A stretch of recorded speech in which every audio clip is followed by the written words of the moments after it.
I'm Dream Queen. Thanks for joining In the Cab, back in the book club. A Knock at Midnight, edited by Claiborne Carson and Peter Holleran.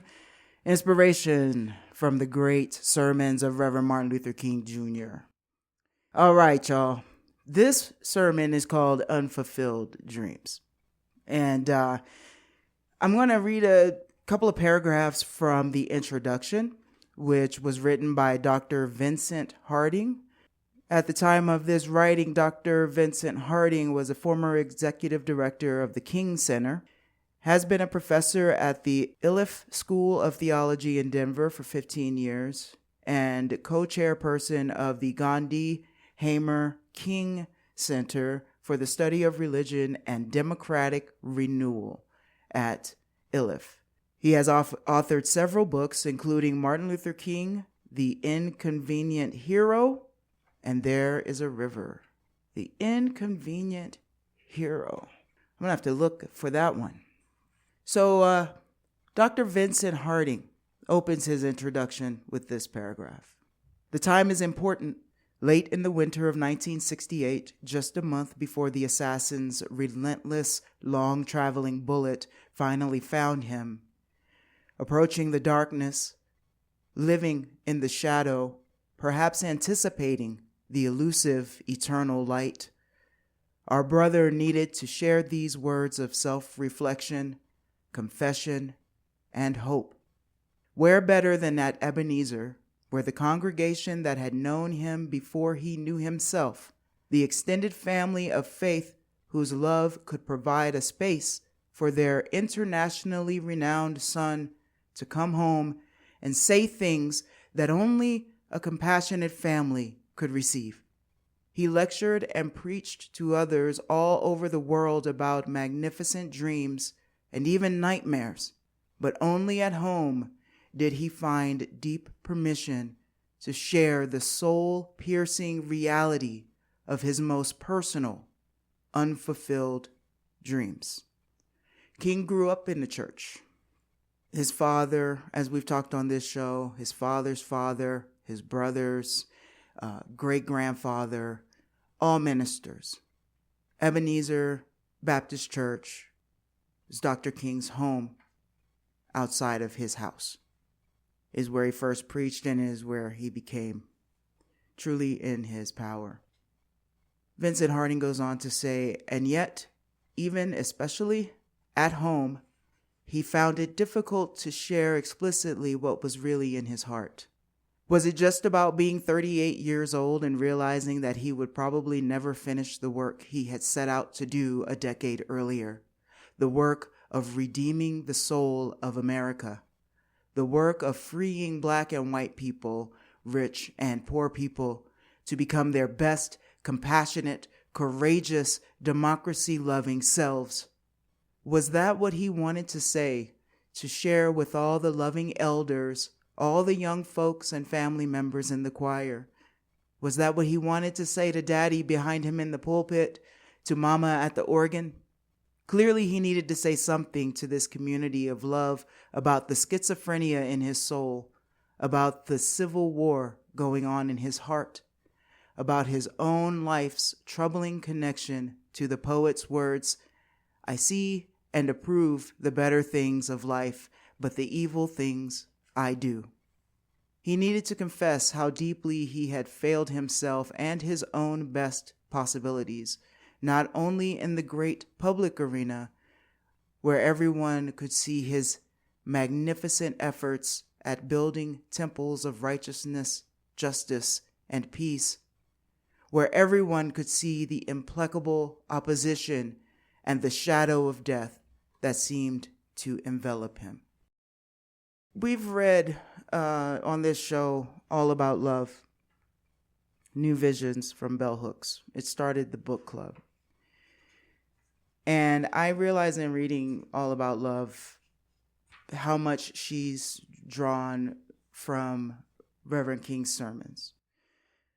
And it's so important to have loving community. In these times right now, we are going at each other's throats. We really are. Everybody thinks they're right. A lot of people think they have the answer, or that no answer is the right answer. And we have to be careful because our community ties can become strained. On a regular Monday, we can be very, very strained. And as we approach the elections in the coming weeks, this November, as tensions are rising and we're all looking at things from our own lens, it's important to be reminded that it's the most important thing to have community, whether near or far community. So your emotional and spiritual community can be thousands of miles away, or right here in your village, in your neighborhood. It's important to have your family can be far away, whoever you consider your family, personal chosen people, your blood family you might be lucky enough to be really tight with. Whatever you choose. I use the word family for my friend family. And we have to maintain a space for each other to be honest, kind, not judged, and really have our hearts be seen. That our hearts, what's in our heart is the most important thing. Oftentimes our actions don't match our words. We don't understand where people are coming from, and things can be taken personally. The words that are said on the internet especially, we come from places of passion, and within our hearts lie passion. But let's be forgiving. Forgiveness lives there. And if we assume that the ones that we've known, the ones who have shown us, that we assume the best of them, that the heart is in the right place, even if we don't understand where the logic is necessarily. And we have time. We have time to breathe. And we have time to reflect and step back and say, you know what, homie, I'm going to get back to you on that one. I love you, and I'm going to get back to you on this. And we lower the temperature. You hear me, little queen trash mouth? We're going to lower the temperature. We're going to tamp down the rhetoric. Oh boy, I'm glad y'all are still out there because I needed to bring it back here for a second. Go over to YouTube, go over to Mixcloud. These are free clicks, and you can listen to All About Love and our discussions on the Mixcloud channel. It's the archives are there. I haven't made it to YouTube yet. That came a little later, but it's if you want our discussion and our rundown, it's really beautiful how our community is coming together around that. All right, so I'm going to go ahead and read from Unfulfilled Dreams, and we're going to do it the way that I did it a little bit in the beginning. I got my Bible here. Y'all can get tired of me if you want. It's really interesting, this the times that we live in, and where we're at with this chapter, where we're at with what's going on in the Middle East and our country and Gaza and Iran and all these other countries over there, because the passage that Dr. King chose to be the inspiration for this sermon is from 1 Kings chapter 8.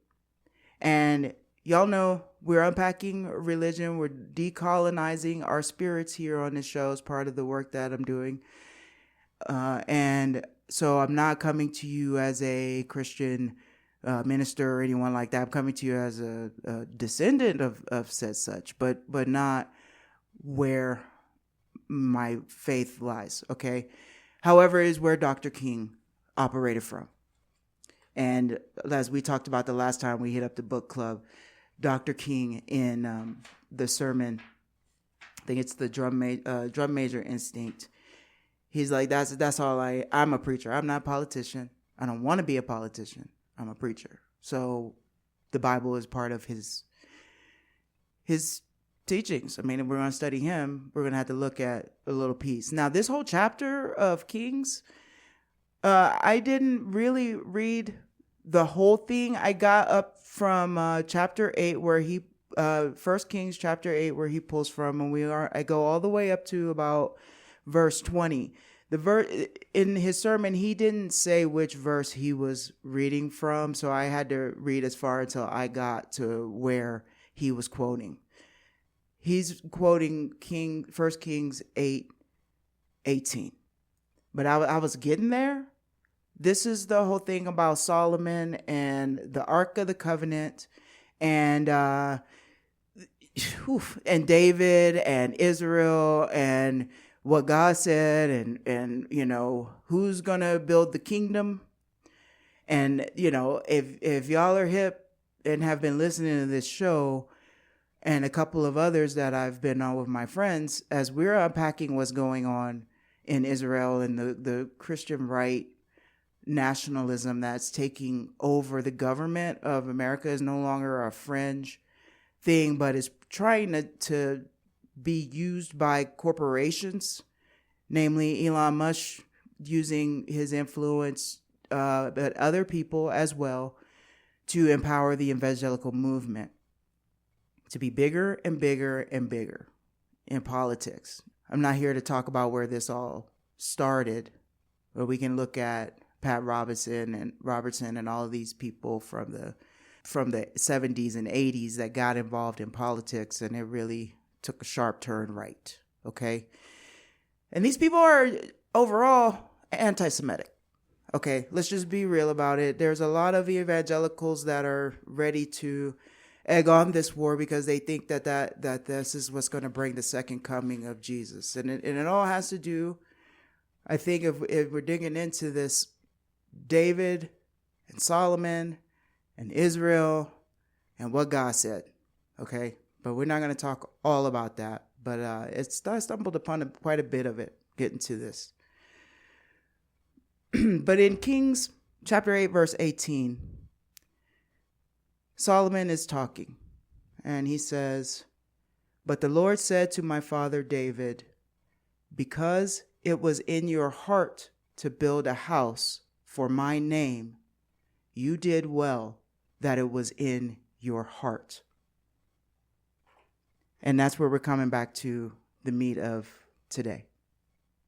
On page 191 of A Knock at Midnight, Dr. King begins, "I want to preach this morning from the subject Unfulfilled Dreams." Unfulfilled Dreams. My text is taken from the 8th chapter of 1 Kings. Sometimes it's overlooked. It is not one of the most familiar passages in the Old Testament, but I never will forget when I first came across it. It struck me as a passage having cosmic significance because it says so much in so few words about things that we all experience in life. David, as you know, was a great king, and the one thing that was foremost in David's mind and in his heart was to build a great temple. The building of the temple was considered to be the most significant thing facing the Hebrew people, and the king was expected to bring this into being. David had the desire. He started. And then we come to that passage over in the 8th chapter of 1 Kings, which reads, "And it was in the heart of David my father to build an house for the name of the Lord God of Israel. And the Lord said unto David my father, whereas it was in thine heart to build a house unto my name, thou didst well that it was within thine heart." And that's really what I want to talk about this morning. It is well that it was within thine heart, as if to say, David, you will not be able to finish the temple. You will not be able to build it. But I just want to bless you because it was within thine heart. Your dream will not be fulfilled. The majestic hopes that guided your days will not be carried out in terms of an actual temple coming into being that you were able to build. But I bless you, David, because it was within thine heart. You had the desire to do it. You had the intention to do it. You tried to do it. You started to do it. And I bless you for having the desire and the intention in your heart. It is well that it was within thine heart. So many of us in life start out building temples of character, temples of justice, temples of peace. And so often we don't finish them because life is like Schubert's unfinished symphony. At so many points we start, we try, we set out to build our various temples. And I guess one of the great agonies of life is that we are constantly trying to finish that which is unfinishable. We are commanded to do that. And so we, like David, find ourselves in so many instances having to face the fact that our dreams are not fulfilled. What a downer, Dr. King. You know, like who likes to go out and have somebody that you look up to and, you know, who seems to be achieving so much on the world stage and making so many strides to progress and changing hearts and minds and blowing open people's beings and letting that light shine. And have that person tell you that you probably ain't going to get there. The seeds that you plant today, you may never see sprout. Why try? What's the point? You know, why practice self-control or self-awareness or compassion? You know, if I don't feel like it, I'm just going to die anyway. And what's going to happen on this planet after me doesn't affect me. And if I don't believe in an afterlife or reincarnation, then it really doesn't affect me. I'm just going to do what I'm going to do, wallow in the garden, and peace out. Why spend my day striving? It's interesting. I've heard Dr. King talk about this before, and, you know, I just want to boo him.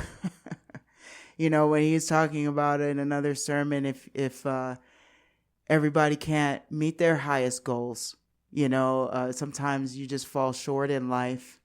And one part that stands out in my mind where he's like, if you're going to, oh, wow, this is spirit right here. I was thinking and I just kind of flipped the book and it came right to the chapter. It's from the 3 dimensions of a complete life. And I don't remember what week we studied this, got a lot of notes on it. But he says, what I'm saying to you this morning, my friends, is even if it falls your lot to be a street sweeper, go on out and sweep the streets like Michelangelo painted pictures. Sweep streets like Handel and Beethoven composed music. Sweep streets like Shakespeare wrote poetry. Sweep streets so well that all the hosts of heaven and earth will have to pause and say, here lived a great street sweeper who swept his job well. And I'll tell you, sometimes I'm out here doing the dirty work on the side of the road. You know, beautiful artwork that I get commission to paint on people's homes, and I feel hot and I feel tired. And I think I am very blessed to have an opportunity to work on my own time with beautiful, wonderful people. And I'm very lucky in life to have what meager things I do have and what strong community I have. But I want to be this other thing. And it's very discouraging to think that that may never happen.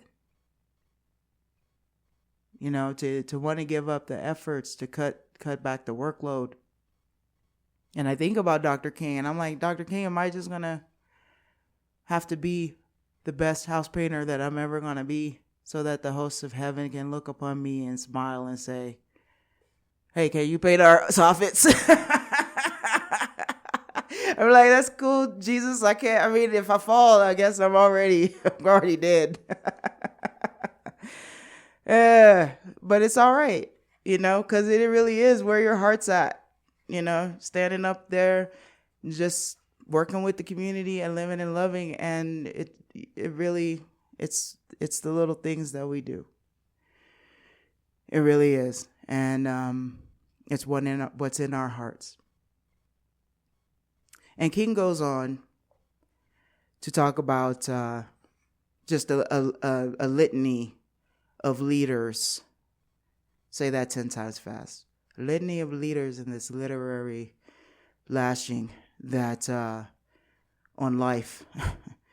He goes to talk about Mahatma Gandhi, how Mahatma Gandhi labored for years and years for the independence of his people. And through a powerful nonviolent revolution, he was able to win that independence. For years, the Indian people had been dominated politically, exploited economically, segregated, and humiliated by foreign powers, and Gandhi struggled against it. He struggled to unite his own people, and nothing was greater in his mind than to have India's one great united country moving toward a higher destiny. And that was his dream.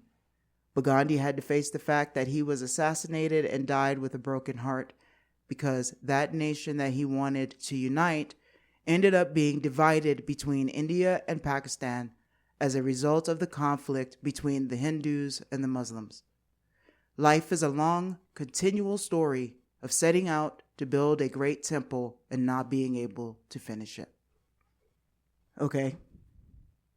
This is a harsh reality that often elders tell the youth, right?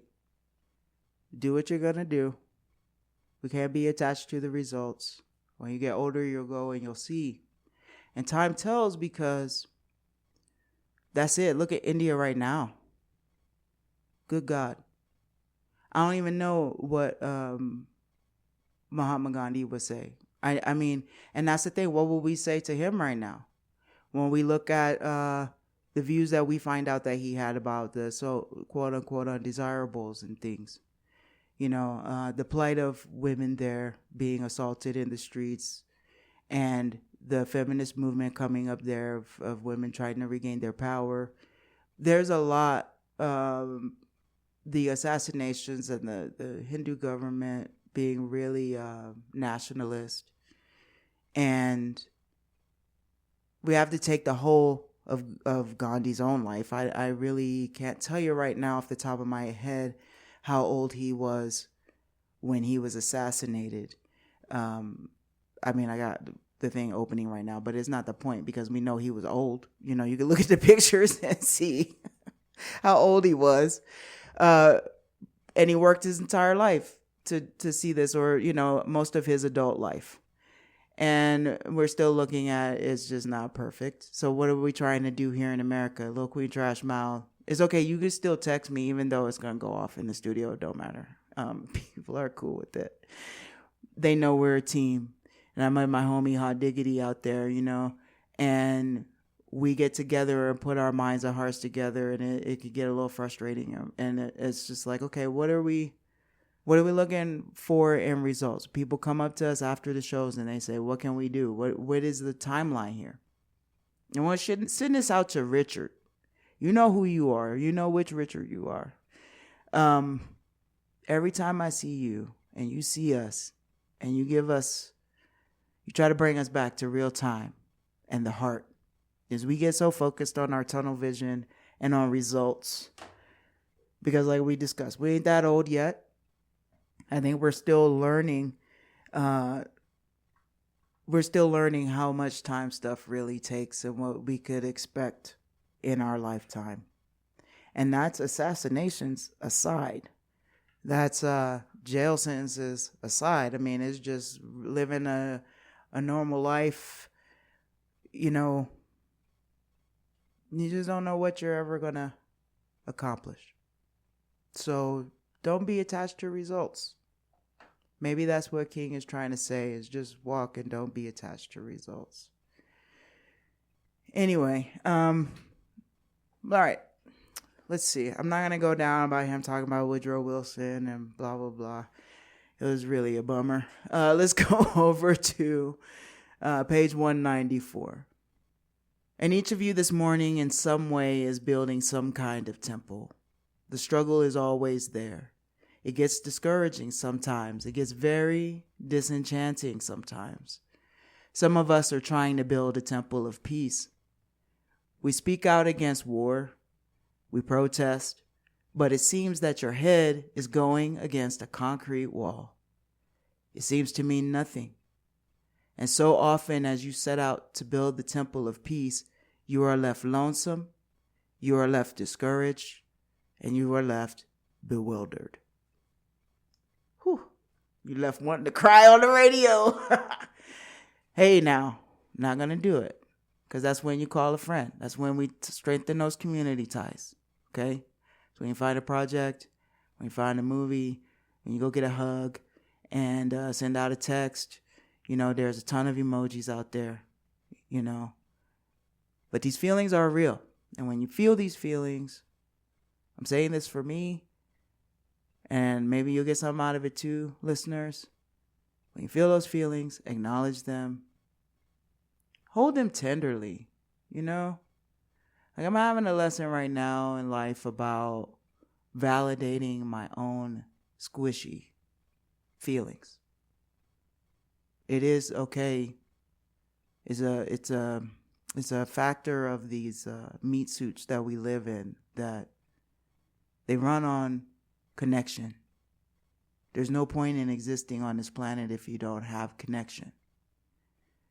And when capitalism uses the philosophy of individualism to tell us that we're needy, that we want too much, that we should not need other people or want other people or depend on other people, that's a trauma.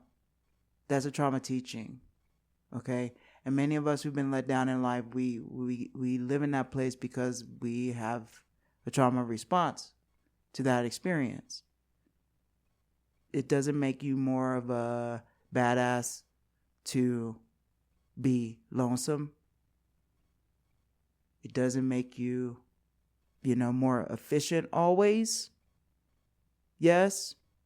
And if you have your right team, if you find your tribe, these people, these beings that you resonate with, you know who they are.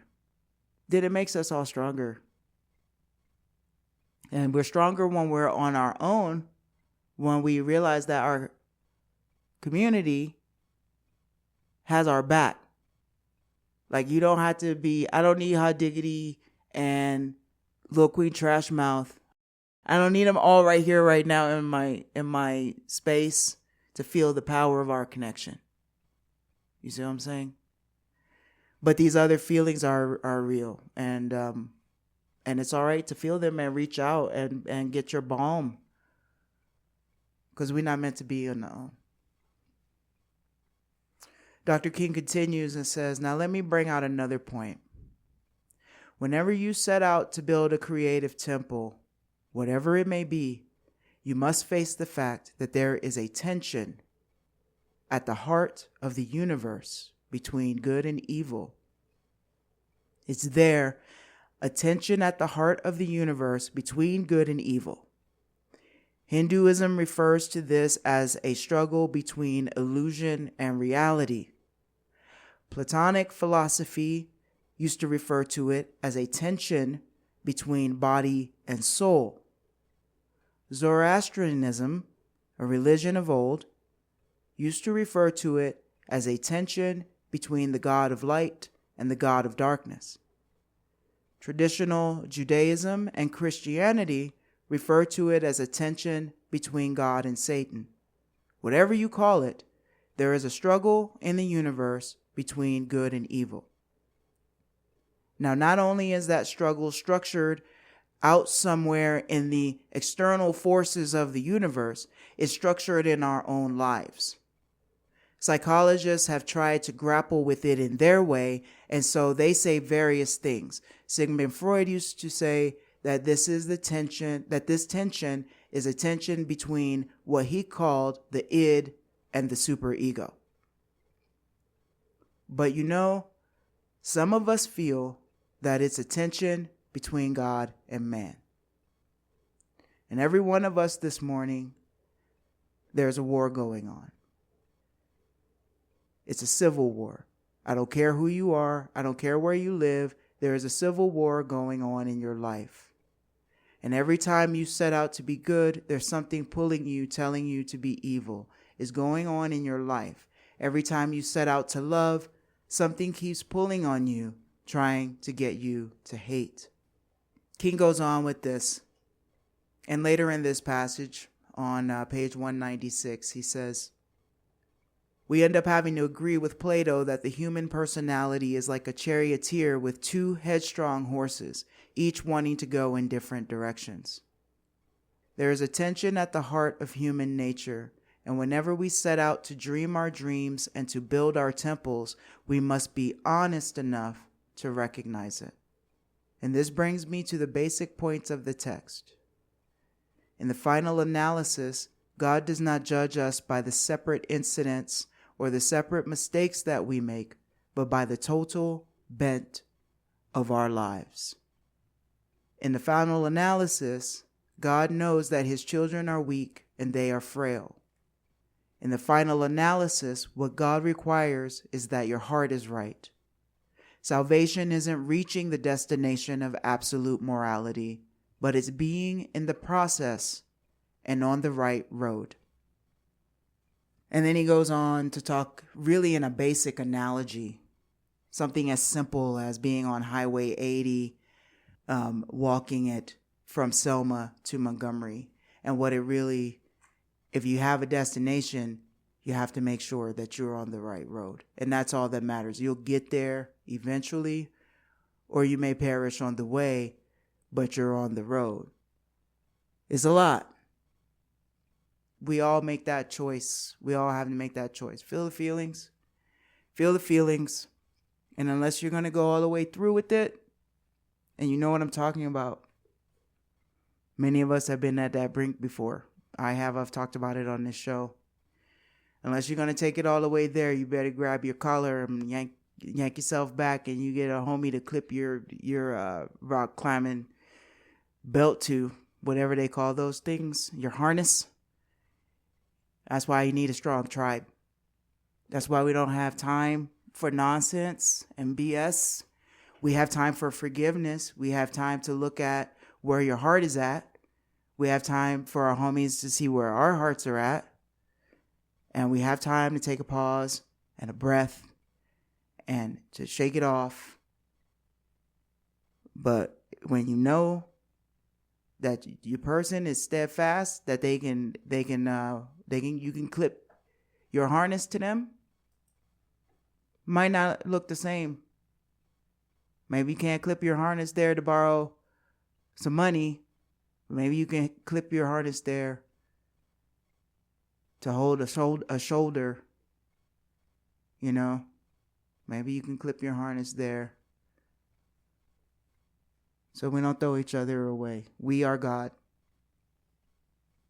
The same forgiveness that we look for on the outside and we pray for across that dimensional prayers, it's crossing the dimension within ourselves and the dimensions between us, the energetic barriers that we have. That same grace exists within us and we give it to each other. Feel the feelings. Be upset. Be hurt. But don't give up. Okay? Don't give up. Now, let's see.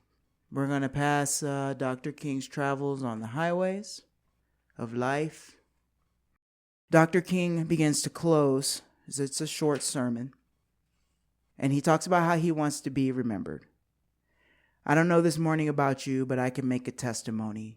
You don't need to go out this morning saying that Martin Luther King is a saint. Oh no, I want you to know this morning that I am a sinner like all of God's children. But I want to be a good man. And I want to hear a voice saying to me one day, I take you in and I bless you because you try. It is well that it is within thine heart. What's in your heart this morning? If you get your heart right. Oh, this morning if I can leave anything with you, let me urge you to be sure that you have a strong boat of faith. The winds are going to blow. The storms of disappointment are coming. The agonies and the anguishes of life are coming. And be sure that your boat is strong, and also be very sure that you have an anchor. In times like these, you need an anchor, and be very sure that your anchor holds. Now, he was talking just like I was talking about the harness. See, I didn't even remember that. I only read this once last night, and I had this squared out, but that's it. King goes on, it will be dark sometimes, and it will be dismal and trying, and tribulations will come. But if you have faith in the God that I'm talking about this morning, it doesn't matter, for you can stand up amid the storms. And I say it to you out of experience this morning that I've seen the lightning flash. I've heard the thunder roll. I've felt sin breakers dashing, trying to conquer my soul. But I heard the voice of Jesus saying still to fight on. He promised never to leave me alone. And when you get this faith, you can walk with your feet solid to the ground and your head to the air, and you fear no man. And you fear nothing that comes before you, because you know that God is even in Crete. If you ascend to the heavens, God is there. If you descend to hell, God is even there. If you take the wings of the morning and fly out to the uttermost parts of the sea, even God is there. Everywhere we turn, we find him. We can never escape him. Okay, that's the end of this sermon. And I'm going to say we can never escape him because he is within us. He, she, they, source. It's all the same. And I appreciate how King pulls it all out to say, whatever philosophy, this philosopher, that, this therapist, that, this psychoanalyst, that, whatever you call that, wherever you find your seed of hope and faith and fire and passion for justice, you carry that light with you. And it's always there. And you know it from the way you've lived your life. You know it from experience.